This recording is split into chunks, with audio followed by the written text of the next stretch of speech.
మీకెప్పుడైనా ఇలా జరిగిందా? నాకైతే ప్రతిసారి జరుగుతూనే ఉంటది. కాకరిచిన, బియ్యం కొలిసే డబ్బా జారిన, అదే సోలా గ్లాస్ అంటాం గదా! అలా జారిన, చేతిలో వేరే వస్తువులేమన్నా ఉంటే జారిన, అసలు మనం అనుకోకుండానే జారిపోతా ఉంటాయి. నాకిది మా అమ్మగారు చిన్నతనం నుంచి చెప్తూనే ఉండేవారు. కబురైనా వస్తది, మనిషైనా వస్తారు కాకరిస్తే అని చెప్పి. నాకు చాలా సార్లు జరిగింది. ఒకసారి అట్లానే పద్దాక అరుస్తుంది 2 డేస్ నుంచి. ఏంటబ్బా! ఇలా అరుస్తుంది, ఇప్పుడు వచ్చేవాళ్ళు కూడా ఎవరు లేరే అనుకున్నా. మా మరిది గారు హైదరాబాద్ నుంచి ఇంకా 10 నిమిషాల్లో ట్రైన్ దిగుతున్నానంగా ఫోన్ చేశారు. అసలు ఆశ్చర్యపోయాను నేను. ఇలా మీకెప్పుడైనా జరిగిందా?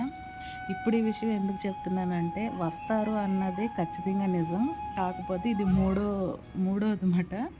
అంటే మనిషి ఫోన్ కబురు కాకుండా నాకు సబ్‌స్క్రైబర్స్ వచ్చారు అనుకోకుండా. చాలా సంతోషంగా ఉంది. నా మాటల్లో చెప్పలేనసల.